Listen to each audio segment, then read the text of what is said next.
안녕하세요. 살다 보면 별꼴 다 본다는 걸 몸으로 체감한 30대 돌싱녀 인사 올립니다. 저는 결혼 후 1년 만에 초고속으로 이혼을 했는데요. 제 이혼 이야기를 들어보지 못한 사람들은 제게 문제가 있나 생각하실 수도 있지만 들어보신 분들은 모두 이혼 잘했다며 오히려 응원해 주시거든요. 얼마 전에도 지인이 제 이혼 이야기를 듣더니 이건 많은 사람들에게 알려야 할 일이라며 거듭 권해서 이렇게 사연글을 작성하고 있어요. 저와 이혼한 남편은 동갑내기로 같은 직장의 동료이자 사내 커플에서 부부가 된 아주 가까운 사이였어요. 남편은 결혼을 전제로 저와 사귀기를 원했고 저도 솔직히 어느 정도 나이가 찼으니 진지하게 생각해보고자 연애를 시작했어요. 연애 때 남편은 노력을 하는 사람이었어요. 저를 위해 모든 걸 맞춰주고 제 취향에 맞춰주는, 고기를 싫어하는 저를 위해 매번 채식이나 해산물 가게를 찾아주는 아주 좋은 남자친구였죠. 그 세심한 모습에 반해 정말로 결혼을 진지하게 생각했어요. 그리고 남편은 결혼을 하기 위해 집을 구매했다고 했어요. 난감하게 웃으며 은행 빚이 많지만 그래도 자기 집이라고 하는 걸 보니 제가 나머지는 벌어서 생활하면 될 것 같다고 생각했어요. 집도 있고 제가 벌면 생활비도 있으니 괜찮겠지. 그렇게 생각하던 차에 생각지도 못했던 아이가 생겼어요. 솔직히 생각지도 못했다는 건 거짓말이었고요. 남편은 항상 제게 아이를 가지고 싶다고 이야기를 했었어요. 그리고 매번 피임을 하다가 저도 결혼 생각이 짙어지자 결국 피임에 소홀하게 됐고 그렇게 아이가 찾아온 거죠. 아이가 생기고 보니 육아휴직을 하게 되면 생활이 힘들 것 같더라고요. 그때는 부모님에게 손을 조금 벌려야지 생각했어요. 저희 집은 제가 못나서 그렇지 아버지는 교수, 어머니가 교사로 솔직히 못 살지는 않아요. 그렇기에 빌리고 나중에 갚자는 생각도 편하게 했었고요. 시댁은 시골인데 가족들도 엄청 많은 집안이었어요. 솔직히 임신해서 결혼하는 건데 남편이 엄청 원해서 그 집안에서도 축하해 줄 줄 알았거든요. 그런데 처음에 상견례 겸 시모를 봤는데 엄청 친절하게 대해주시기는 하셨지만 뭐랄까 그 눈빛이 엄청 차가웠어요.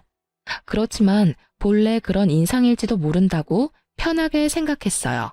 시부도 마찬가지로 정말 즐겁지는 않은 가식적으로 웃고 있는 느낌을 많이 받았고요. 저는 이 자리가 딱딱한 자리라 그런가 보다라고 마음 편하게 생각해버렸어요. 그때 다른 선택을 했다면 어땠을까? 지금도 생각하게 만드네요. 사실 이혼에 대한 생각이 강하게 들었던 첫날은 놀랍게도 결혼식 당일이었어요. 그때 저는 무척이나 지쳐 있었어요. 남편이 집을 해오느라 막대한 원금과 이자가 나가고 있어서 결국 결혼과 관련된 재반 비용은 모두 제가 낼 수밖에 없었어요. 그 모습에 친정오빠는 왜 네가 다 하냐고 남편을 굉장히 나쁘게 보더라고요. 저는 오빠를 다독였어요. 어차피 결혼하면 둘이 같이 살 거고 그 집도 우리 둘이 사는 집이 될 거다. 집 가져오는데 내가 혼수하는 게 맞고 결혼식 비용도 내는 게 맞다고 했었죠. 그런데 시모가 결혼 며칠 전에 폭탄을 하나 터뜨리더군요. 예, 너희 이쪽에서 미리 피로연하는 게 어때? 피로연이요? 식장을 최대한 시댁과 가까운 지역으로 잡으려고 애썼는데 결국은 그렇게 말이 나온 거였죠. 저는 남편을 쿡쿡 찔렀어요. 남편은 시모에게 어물쩍 말했어요. 결혼식만으로도 힘든데 무슨 피로연이에요? 그냥 결혼식만 하셔도. 얘 좀 봐. 너 우리 친척들 모두 우리 지역에 다 몰려있는 거 모르니? 차 대절해서 가려고 해도 그날 모이기 힘든 사람도 있는데 그런 친척들 위해서 하라는 건데 그것도 못해? 너 그러면 못 써? 시모는 남편을 향해 강하게 말했지만 딱 보니 저 들으라고 하는 말이었어요. 이쯤에서는 시모도 알고 있었거든요. 제가 이 결혼식 비용을 모두 내고 있다는 걸요. 결국은 시모의 등살에 못 이겨 피로연까지 하게 됐어요. 본식 2주 전에 했는데 시댁 쪽 친척들이 모두 모여서는 아주 난리가 났더라고요. 게다가 피로연에서도 축의금을 걷었는데 그걸 시모가 싹 다 가져가더라고요. 피로연장 잡고 음식 준비도 제가 다 했는데 말이죠. 남편이 가져갔다면 식장 대여비와 음식 비용만으로도 제가 빼올 수 있었을 텐데 그렇지만 크게 걱정은 안 했어요. 결혼식 때 남편에게 식대로 정산을 받기로 했었거든요. 얼마를 썼는지만 정확하게 계산해 두기로 했죠. 시모가 좋아하면 됐다고 생각을 하고 결혼식에는 좀 차분하게 진행되겠지 싶었는데 시모의 도를 넘는 행동은 결혼식 바로 전에 또 터졌어요. 자기가 극구 노래를 부르겠다는 거예요. 저는 어이가 없었어요. 그리고 예식장 도우미 선생님들도 당황하기는 마찬가지였죠. 내가 노래교실 다니지 않니? 한곡 멋들어지게 뽑아줄 테니까 나한테 맡겨. 어차피 너희 축가며 뭐며 아무것도 없다면서? 그렇게 재미없는 결혼식 괜찮겠니? 내가 분위기를 띄워줄 테니까 걱정 마. 시모의 말에 저는 정말 미쳐버리겠더라고요. 결국은 저는 몰래 직원을 불러내서 말했어요. 죄송한데 저희 어머니한테 결혼식 날 노래 준비는 안 될 것 같다고 좀 말씀해 주세요. 이러다가 제 결혼식 다 망치겠어요. 결국 결혼식장에서는 준비되지 않은 노래는 부를 수 없다고 했고 저도 시모에게 결혼식에서 말고 다른 때 불러달라고 했죠. 바락바락 하겠다고 우기던 시모도 예식장 측에서 안 된다고 하니 받아들이긴 하더라고요. 그런데 결혼식 날 초대받아서 온 제 친구가 저한테 조심스럽게 다가와 이야기하더라고요. 너 벌써 시댁이랑 무슨 일 있는 거 아니지? 네 시어머니 되시는 분이 여기저기 네 욕 엄청 하고 다니셔. 말 안 하려고 했는데 그래도 네가 모르고 나중에 들으면 더 놀랄까봐 미리 말해주는 거야. 너 조심해야겠다. 친구의 말에 저는 얼굴이 달아오르는 걸 느꼈어요. 강철 같은 신부 화장이 아니었다면 저의 흥분은 모두 고스란히 드러났겠죠. 저도 나이를 뒤로 먹은 게 아니다 보니 제가 받은 열을 삭히는 건 일도 아니었어요. 다만 겉으로 웃고 있는 얼굴과는 다르게 몸속에서는 이미 분노가 극에 달했지만요. 참아야 한다. 내 얼굴에 침 뱉기야. 그 생각만 내도록 했어요. 완벽한 결혼식을 위해서 절대로 화를 내지 않았죠. 그렇게 마지막에 가족이 모여서 사진을 찍는데 갑자기 시모가 제 옆에 오시더니 뜬금없이 이런 말을 하더라고요. 사랑한다, 우리 며느리. 우와, 진짜 욕이 입 밖으로 터져나오는 걸 겨우 삼키느라 죽는 줄 알았어요. 뒤에서 욕이라는 욕은 다 하고 돌아다녀서 내 친구들까지 그걸 다 알게 한 주제에 뭐? 사랑한다고요? 진짜 그 넙대대한 시모의 얼굴에 한 대 줘 패고 싶은 걸 겨우겨우 참고 웃었어요. 네, 어머님, 저희 잘 살게요. 그렇게 저는 완벽한 결혼식을 겨우겨우 지켜낼 수 있었어요.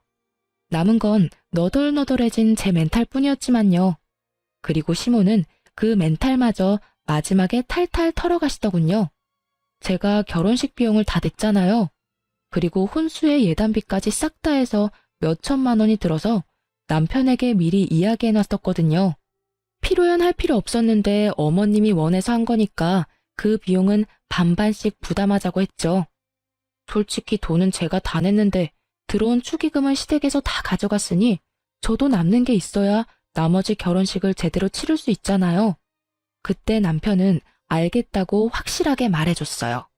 지금 당장 돈이 없으니 결혼식 때 들어오는 축의금에서 떼주겠다고 했는데 막상 정산하러 내려갔더니 시모가 남편에게 들어온 축의금을 모조리 들고 식대 계산을 하고 있더라고요.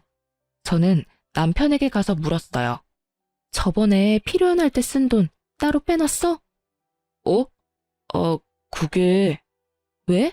안 빼놨어? 그럼 어떻게 할 거야? 필요연 때 쓴 돈 반은 주기로 약속했잖아. 주기로 한 돈으로 식대 계산하면 나한테는 어떻게 돈 줄 건데?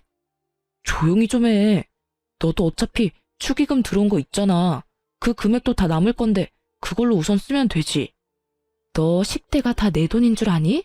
그거 우리 부모님이 친구들 친척들 결혼식 돌아다니면서 낸 돈 돌려받는 거야. 내 친구들이 준 돈만 오로지 내 거라고. 게다가 그 돈이 들어온들 어차피 혼수로 다 나가야 하는 돈인데. 결국 제 입에서 고운 소리가 나올 리 없었고 큰 소리가 버럭버럭 터져나왔어요. 솔직히 작게 이야기할 수 있었고 조심스레 이야기할 수도 있었어요. 시모의 행동들이 없었다면 말이죠. 이미 시모의 행동들로 제가 기분이 팍 상해 있는데 남편이 저러니 말이 곱게 나가질 않더라고요.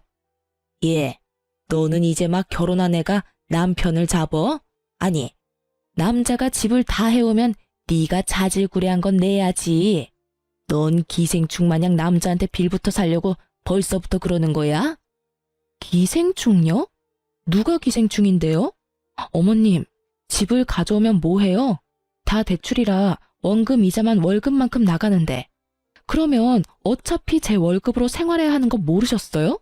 그 대출금이랑 제가 내는 생활비랑 어차피 비슷해요. 집돈 갚는 동안 내내 제 돈으로 살림 살아야 하는 거예요. 제가 아등바등 돈 갖고 그러는 거 다 잘 살아보려고 그러는 거라고요. 그리고 이 말은 안 하려고 했는데 해야겠어요. 아니, 저희 사정 뻔히 알면서 결혼식 전에 필요연은 왜 하자고 하신 건데요? 그게 그렇게 중요했어요?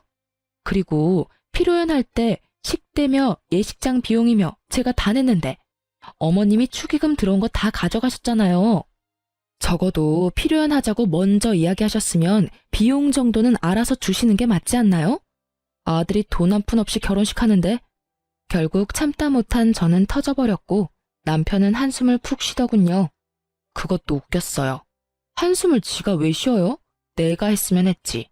뭘 잘한 게 있어서 그렇게 다 해탈한 것처럼 구는지. 남편 놈이 먼저 돈을 제대로 빼놨으면 이럴 일 없었을 거잖아요. 결국은 남편은 축의금에서 필요한 값을 떼서 저한테 주더라고요. 제가 그 돈을 받으려고 하자 이번에는 시모가 난리더라고요. 아니, 왜 너한테 이 돈을 줘? 우리 집에 들어온 축의금이잖아. 왜 네가 가져가? 이런 버르장머리 없는 애를 봤나? 내가 쉽게 결혼 허락해주니까 시어머니가 만만하니? 왜 주긴? 제가 소리 지르려 하자 오빠가 끼어들었어요. 사돈 어른께서 이해하세요. 매제는 집을 해오느라 돈이 없어서 결혼식 비용을 못 대는 상황이고 이쪽도 혼수와 예단비, 결혼식비로 돈을 어느 정도 마련했는데 예상에 없던 필요연을 하게 돼서 돈이 모자라게 됐거든요. 결혼식은 둘이 하는 거니 둘이서 나누는 게 맞다고 생각합니다. 저희가 혼수 예단을 하지 않았다면 또 모를까. 그래도 4천만 원이 넘는 돈을 썼는데 결혼식비까지 모두 부담하는 건 저희한테 너무 부담이 크네요. 사돈 어른이 큰 어른이시니 부디 이해해 주세요. 좋게 말할 필요도 없는데 오빠는 간곡하게 말했고 그 간곡한 말투가 자신을 달래는 것처럼 들리는 걸 알아챘는지 시모는 친정집에 그런 모습을 보이는 게 쪽팔리다고 생각했나 봐요. 결국은 알겠어요 한마디만 남기고는 다 놔두고 나가더군요. 그 뒷모습을 보는데 정말 아침부터 밥도 못 먹고 결혼식 하느라고 난리치는 제가 왜 여기 있나 하는 생각만 들었어요. 저런 시모를 모시고 살아야 하는 제 앞날도 캄캄했고요. 이때부터였어요. 시댁에 대한 제 평가는 최하였어요. 지금도 마찬가지지만 이때부터 다 때려치고 싶었지만 뱃속에 있는 아이 때문에 겨우겨우 참았어요. 그런데 그 마지막 인내심마저 쪼개버린 일이 얼마 지나지 않아 또 일어난 거죠. 저희 아들이 태어난 지 30일쯤 됐을 무렵이었어요. 저는 초산인데다가 조리원을 금방 나온 터라 모든 게 서툴고 몸이 힘들었어요. 자연분만이었지만 10시간을 넘게 틀어서 온몸이 성한 구석이 없었죠. 그런데 하루는 남편 얼굴이 이상하더라고요. 똥 싸고 덜 닦은 표정이랄까? 뭔가 찜찜한 표정을 짓고 있더라고요. 무슨 일이야? 할 말 있어? 왜 그렇게 찝찝한 표정인데? 그게 엄마가 아기 보고 싶다고 시골 한번 내려오라던데 당신은 어떻게 생각해? 어떻게 생각하긴 절대로 가기 싫지. 라고 말하려는 것을 꾹 참고 남편에게 말했죠. 어머님도 애 보고 싶으실 때 됐지. 100일쯤 되면 시골에도 내려갈 수 있지 않을까 싶은데? 당신 생각은 어때? 제가 양보할 수 있는 건 아기가 100일은 돼야 된다는 거였어요. 아직 집 앞 산책도 못 나가는데 시골까지 가는 건 상상할 수도 없는 일이었어요. 만약 시댁이 도심지에 있었다면 달랐을지도 모르죠. 시댁은 시골 산골에 집이 있어서 벌레도 많고 시부모가 애가 온다고 해서 신경 썼을 것 같지도 않았거든요. 예전에 제가 시댁에 내려갔을 때도 역시나 청소한 적이 없는 집 모습에 학을 떼고 온 기억이 있었으니까요. 아기 건강을 위해서 최대한 양보한 게 100일이었어요. 제 말을 들은 남편도 그 의견에 동의했는지 고개를 끄덕이며 시모에게 톡을 보내더라고요. 그렇게 일 하나 해결됐나 싶었는데 갑자기 제 폰이 울리더라고요. 시모의 카톡이었어요. 너만 애 낳아봤니? 너만 힘들어? 왜 혼자 유별나게 굴어? 애를 낳았으면 데리고 와야 하는 게 당연하잖아. 우리가 남도 아니고. 정말 서운하다. 너 진짜 우리 안 보려고 작정한 거니? 시모의 카톡을 보니 머리가 지끈거리더라고요. 제가 무슨 수를 쓰지 않으면 몇 날 며칠을 저렇게 사람을 쪼아댈 게 분명하니 저는 한 발 더 양보했어요. 그리고 시모에게 전화했어요. 어머님, 아기가 아직 바깥바람 쐬기 힘들어요. 보고 싶으시면 나중에 어머님이 올라오세요. 제가 힘들어서가 아니라 애가 힘들어서 그래요. 아직 목도 못 가누는데 카시트도 채우기 힘들어요. 제가 그렇게 말을 하자 시모는 알겠다며 전화를 끊더니 바로 다음날 집으로 올라왔더라고요. 적어도 며칠은 시간을 두고 올라올 줄 알았는데 이렇게 당장 올라오니 저도 당황한 상태였어요. 애 키우느라 어지럽힌 집 치우고 정리하고 시부모를 맞이했는데 오자마자 시부모는 애는 거들떠보지도 않고 집 구경만 열심히 하더라고요. 그러더니 시부가 저한테 능글맞게 웃더니 말했어요. 아가, 집이 너무 좋네. 이 냉장고랑 TV를 보니까 우리 집에 있는 거지 같은 가전들이 생각나네. 너희가 이거 우리한테 주면 정말 좋을 것 같은데? 네 생각은 어때? 저는 어이가 없었어요. 그 물건들은 모두 결혼식 끝내고 제가 하나부터 열까지 고르고 골라서 집에 들인 물건들이었어요. 게다가 냉장고와 TV는 큰 만큼 가격도 제일 비쌌거든요. 그걸 탐내는 걸 보니 참 기가 막혔어요. 아들 신혼집에 와서는 새 물건 챙기려는 꼴을 보니 너무 웃겼죠. 저희 아버지는 신혼집 와보시고는 제게 용돈도 주면서 덕담까지 해주고 갔는데 말이죠. 시댁에 용돈까지는 바라지도 않아요. 적어도 덕담 한마디 정도는 할 줄 알았는데 역시나 제 기대를 넘어버리더군요. 아버님, 그거 다 산 지 얼마 안 됐고 저희 아파트 공간에 맞춰서 산 거라서 시댁에 두기에는 좀 힘들 수도 있어요. 딱 봐도 우리 집에 들어가도 될 만한 크기인데 이거 우리한테 주고 너희들은 또 따로 사면 되잖아. 돈도 있겠다. 뭐가 문제야? 우리처럼 힘들게 사는 것도 아닌데. 거기다 친정에서 돈 좀 받을 거 아니야. 친정집이 그래도 교육자 집안인데. 저희 결혼식도 얼마 전에 마쳤고 아기 때문에 앞으로 돈이 너무 많이 들어서 다시 사는 건 좀 힘들어요. 저희도 안 쓰는 물건이면 드리고 싶은데 냉장고나 TV나 집에 없으면 안 되는 물건들이잖아요. 그래서 주기 싫어? 아니, 우리가 뭐 때문에 너랑 결혼을 허락해줬는데 이 정도도 안 해주면 우리 집이 도리어 손해보는 거지. 애 보러 와놓고는 애는 볼 생각도 없이 자기 집 세간살이 알아보려 혈안이 된 시부를 보니 불쑥불쑥 화가 치밀더라고요. 그런데 그 와중에 시모 말에 뒷골을 잡고야 말았어요. 집도 좋은데 여기서 며칠 있다 가면 좋겠네. 놀러 다닐 때도 많을 거 아니야. 온 김에 여기저기 다 돌아다니고 가야지. 저는 애 때문에 힘들어서 거동도 제대로 못하는 데다가 제대로 씻지도 못하는데 시부는 결국 일주일을 집에 머물렀어요. 그러면서 있는 내내 제가 해주는 밥 3끼 꼬박꼬박 얻어먹고 아침 저녁으로 빨래 내놓더라고요. 그걸 하면서도 최대한 참아보려 했는데 저녁에 이제 좀 쉴까 싶어서 누우면 맨날 누워있으니 몸이 아픈 거라며 움직이라고 하면서 사람을 괴롭혔어요. 결국 며칠 지나지 않아 저는 열이 받을 대로 받아버려 저녁에 퇴근하는 남편을 안방으로 데리고 와서 따졌어요. 어머님한테 언제 가시는지 물어봐. 그리고 최대한 빨리 내려가시라고 해. 내가 어떻게 그런 말을 해. 자식 신혼집 보러 오신 분들한테. 신혼집 3일 내내 봤으면 이제 다 본 거 아니야?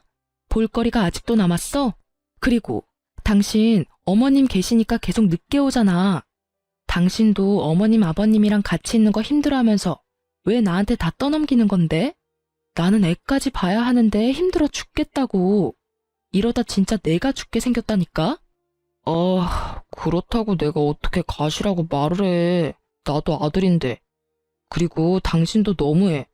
어떻게 우리 부모님을 그런 식으로 말할 수가 있어. 그냥 부모님 좋은 마음으로 여기 있는다고 생각하면 안 돼? 그럼 나도 우리 엄마 데리고 와서 몇 날 며칠 있어 볼까? 결국 제 협박 아닌 협박에 진 남편은 꼬리를 내렸죠. 그러나 결국 시모에게 말도 못 꺼내고 일주일이 지났어요. 일주일이 지나니 시부모도 집으로 돌아가더라고요. 물론 TV와 냉장고는 제가 지켜냈죠. 시부모가 돌아간 날 정말 오랜만에 자유를 만끽하고 있었는데 남편이 완전 술에 절어서 엄청 늦게 들어왔더라고요.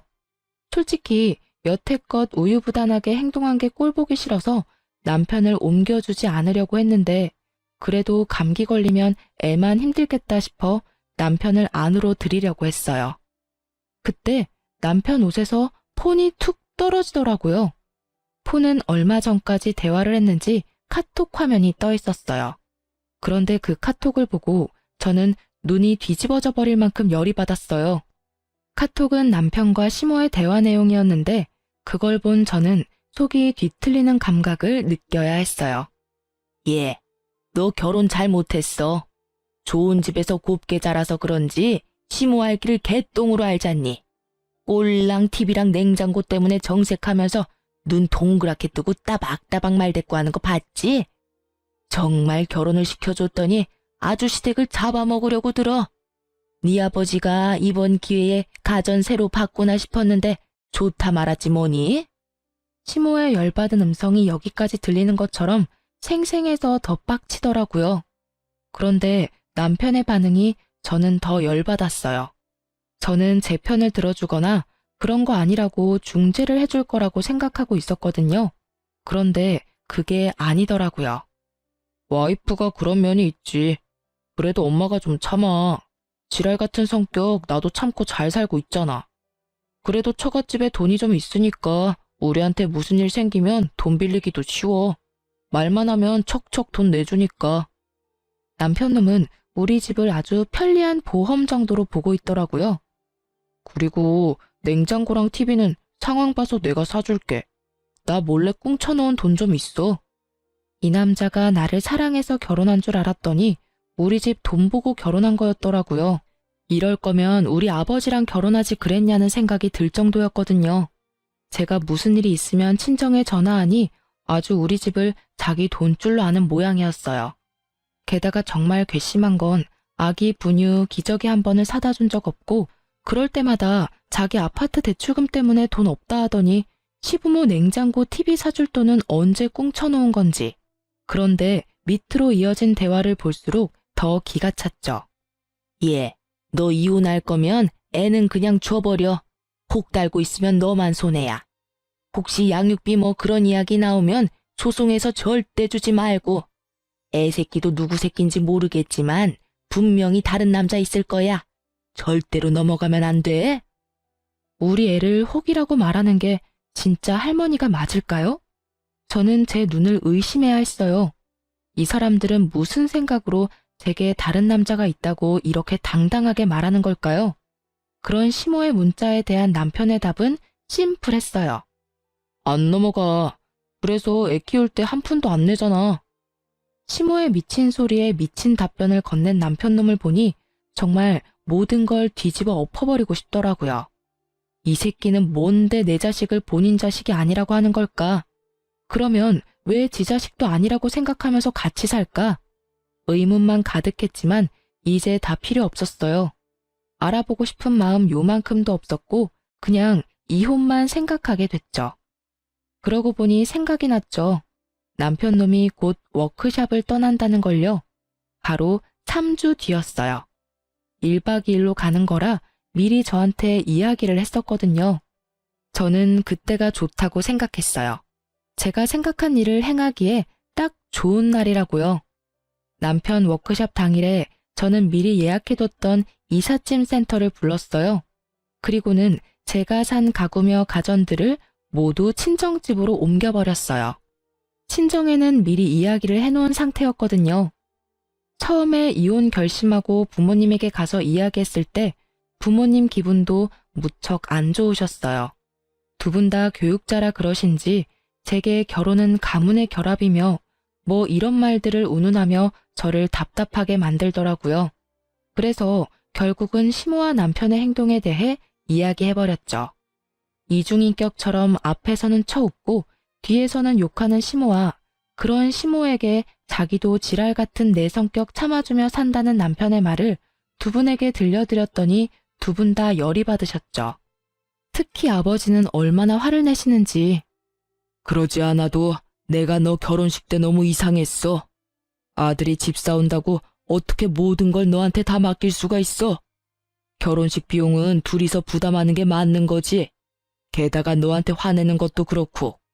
그리고 네 애를 자기 아들 손주가 아니라고 말하는 것도 너무 무례한 일이잖아. 잘 헤어졌어. 그딴 집 빨리 나오고 이혼해. 저는 아버지의 허락을 받고 집안의 물건들 중 남편 것만 쏙 남기고 나머지는 다 집으로 가져갔어요. 그리고 신발장 안에 이혼 서류까지 놔두고 나와버렸죠. 집에 있는 작은 숟가락, 젓가락까지 모두 제가 마련한 것이었으니 집은 아예 텅 비어버렸더라고요. 남아있는 건 남편 놈의 옷가지와 그 사람이 쓰던 물건들 뿐이었죠. 저는 남편을 용서할 생각이 하나도 없었어요. 그런데 남편 새끼도 저한테 용서를 구할 생각이 하나도 없었나 보더라고요.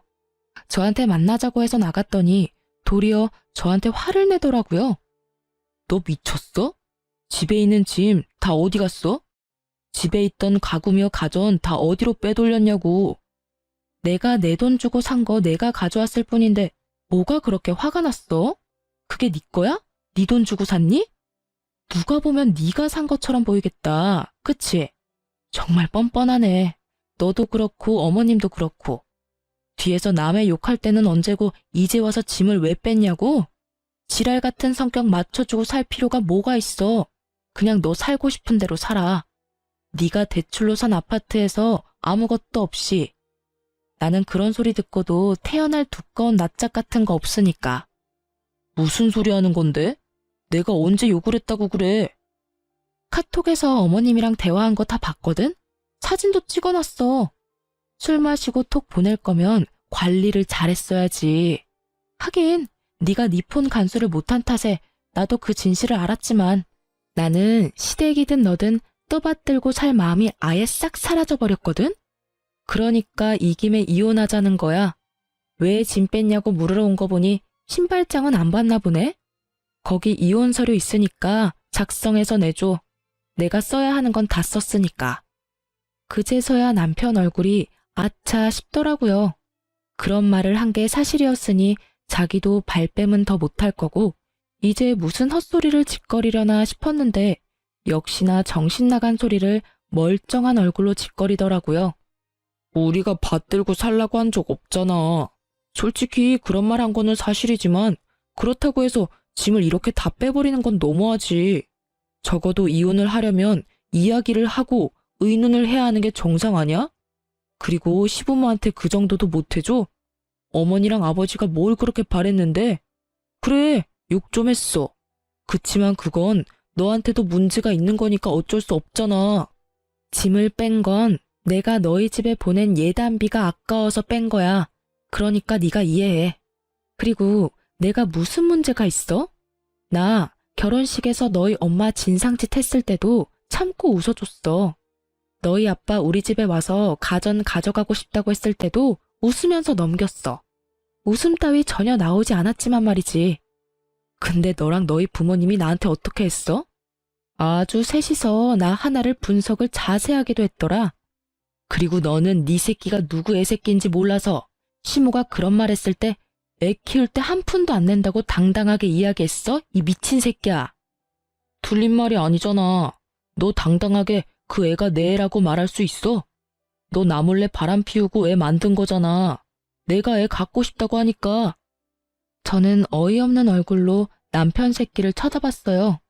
이놈이 무슨 이야기를 하는 건지 머리가 따라잡지를 못하겠더라고요. 내가 다른 남자를 만난 적이 없는데 무슨 바람을 피웠다고 이러는지. 떨떠름한 제 앞에 남편이 종이 한 장을 턱 내보이더군요. 바로 검사지였어요. 영어로 뭐라 적혀 있는데 남편이 이야기하더군요. 나 무정자증이야. 애 못 갖는다고. 내가 애를 가지고 싶다고 이야기한 게 그냥 한 이야기인 줄 알았어? 나 자연임신 시킬 확률이 엄청 낮거든? 게다가 너랑 나 그만큼 많이 관계한 것도 아닌데 애가 금방 생겼잖아. 네가 내가 가진 집 노리고 다른 놈 씨 갖고 장난친 거잖아. 그제야 이 새끼가 하는 말이 다 이해가 되더라고요. 본인이 고자인 걸 알고 있으니 애가 지 새끼가 아니라고 확신했던 거고요. 그렇지만 저 또한 확신하거든요. 그 기간 동안 맹세코 바람을 핀 적이 없으니까요. 넌 그럼 내가 남의 애 가졌는데 왜 결혼했어? 그럼 네 새끼 아니라고 말했으면 이야기가 더 쉬웠을 거 아니야. 결혼을 아예 안 했으면 너한테도 나한테도 더 좋았을 거라고. 애가 있으면 내가 정상으로 보이니까 그랬어. 그리고 너 집 잘 살잖아. 애 하나라도 있으면 애 앞세워서 돈 좀 받을 수 있을 것 같아서 그랬지. 저는 결국 못 참고 남편 놈 뺨때기를 한 대 올려쳤어요. 그리고 남편 놈 억지로 데리고 친자 검사하는 연구소를 찾아서 데리고 갔어요. 남편 놈이 나중에 다른 말 못하도록 보는 앞에서 남편 놈이랑 애 유전자 채취해서 검사 보냈어요. 네가 그렇게 의심하면 진짜 사실을 보여줄게. 저거 나오면 우편으로 양쪽 집에 다 보내달라고 할 거야. 그 결과 나오면 이야기해. 저는 제 할 말만 하고 나와버렸어요. 남편 놈 꼬라지도 보기 싫었거든요. 여태껏 우리 애를 제 자식이 아니라고 생각하니 온몸이 덜덜 떨리는 배신감에 진짜 기분이 더럽더라고요. 그리고 몇 주 후에 우편이 왔더라고요. 저한테 왔으면 남편에게도 갔을 거라고 생각했어요. 그리고 그날 저녁 결국 남편이 만나자며 제게 전화를 걸어왔고요. 결과는 안 봐도 뻔했죠. 친자 관계 일치 99.9%요. 제가 만나지 않겠다고 말했더니 남편 놈이 저희 집에 찾아왔더라고요. 그러면서 우리 집 앞 문 앞에서 무릎 꿇고 앉아서는 울며 불며 아파트 떠나가라 울더라고요. 여보, 내가 잘못했어. 나는 그런 거 진짜 모르고 내가 무슨 짓을 했는지 모르겠어. 뭘 잘못했는데? 너 그냥 너 살고 싶은 대로 살았잖아. 우리 애가 네 애 아니라고 믿으면서 애한테 얼만큼 상처 줬는지 알기나 해? 게다가 넌 나까지 모욕한 거야. 내가 너 놔두고 바람을 피웠다고? 넌 내가 그렇게 뻔뻔한 여자처럼 보였니? 여태껏 남의 자식이라고 생각하고 살았으니까 그냥 남의 애라고 계속 생각해. 이제 와서 미안하니 잘못했니? 그런 소리 하지 말고. 어떻게 그래? 내가 우리 아들 아빠인데.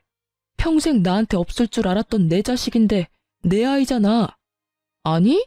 네 애 아니야. 내 애지. 너 우리 애한테 분유 한 통 기저귀 하나 사준 적 있어? 아니면 장난감을 사준 적이 있어? 그렇다고 살갑게 애랑 놀아주고 안아준 적이 있어. 그런 걸 안 하는 사람은 남이라는 거야, 남. 너 우리 애한테는 남이라고. 웃긴 일이죠. 지 자식인지 몰랐을 때는 그렇게 배짱 있게 굴더니 지 새끼인 거 알고 나니 완전 안면 몰수하고 지 자식이라니. 내가 너한테 준 사랑보다 남의 자식인 줄 알았던 애가 네 자식이라는 사실이 그렇게 애절해? 애도 애지만 넌 나한테 너무 큰 상처를 줬어. 넌 나를 바람이나 피고 꼴랑 집 한 채에 어디 가서 남의 씨 가져다 품어 애 낳은 년으로 만들었어. 내가 너한테 사랑한다고 말할 때 네가 무슨 생각을 했을지 생각하면 자다가도 정신이 번쩍 들 만큼 화가 난다고. 제 말에 남편 놈은 그제야 입을 다물더라고요. 난 너 용서할 생각 없고 너랑 할 이야기도 없어. 이혼할 거고 합의 안 되면 소송이야.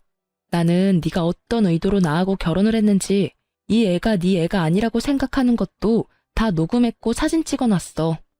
소송하면 무조건 애는 내가 데려오겠지. 그 증거들만 있으면 나 무적이잖아. 그러니까 시어머니한테 전해 애 양육비는 얼마가 나오던 10원짜리 한 푼까지 싹 다 받을 거라고. 제 말에 남편 놈은 찌질하게도 제 바지가랑이를 잡고 늘어지더니 아버지와 오빠가 오고 나서야 결국 강제로 떨어졌어요. 그 다음날 남편 놈 대신 시부모가 찾아왔더라고요. 저는 예상했어요. 남편한테 들었으면 뭐라도 행동을 취할 거라고 예상은 했죠. 행동력 좋으신 분들이잖아요. 두 사람 모두 얼굴이 새하얗게 질려 있더군요. 며느라가 제발 이혼만은 하지 말아줘. 우리 아들이 너무 미안한 마음이 가득해. 우리도 물론이고. 너한테 그런 상처 주려고 한 거 아니야. 그냥 우리들끼리 하는 이야기였고. 알잖니. 임금님 없는 자리에서는 임금 욕도 한다고. 어머님, 저랑 그이랑 이혼하는 거 바라셨잖아요. 원하시는 대로 해드릴게요. 대신 애는 그이 애인 거 확인하셨을 테니까 양육비는 다 받을 거예요. 그 사람 집 대출금 때문에 어차피 양육비 제대로 못 받을 거 뻔하니까 어머니께서 그 사람한테 돈 좀 빌려줘요. 제발 그러지 마. 얘, 우리한테서 손주 뺏어가지 말아줘. 아주 쇼를 하고 자빠지셨더라고요. 언제는 누구 애인지도 모르래 양육비도 안 주고 이혼이나 하라더니. 그래, 우리 집안의 최고로 중요한 손주다. 그 아이만큼은 우리한테 돌려다오. 우리가 잘 키울 자신이 있어. 아버님, 좀 그렇네요. 저번에 우리 집 와서 애를 한 번이라도 안아보시기는 하셨어요? 애는 안중에도 없고 저희 세간살이만 눈독 들이셨잖아요. 그리고 그때 그런 말도 하셨죠? 친정에서 돈 주지 않냐고. 우리 집안에서 그 정도도 안 해주면 손해라고 하시지 않았어요? 어차피 애는 안중에도 없던 분들이 갑자기 애가 소중하다며 여기 와서 이러시니 참 웃기네요. 할 말 있으시면 이혼소송 변호사한테나 가서 하세요. 저는 두 분하고 할 이야기 없습니다. 저는 시부모 모두 쫓아보냈어요. 결국 그 뒤로 이혼은 소송으로 가게 됐지만 뭐 저에게 유리하게 될 수밖에 없었죠. 솔직히 결혼 기간이 짧아 재산 분할 같은 거 할 게 없었어요.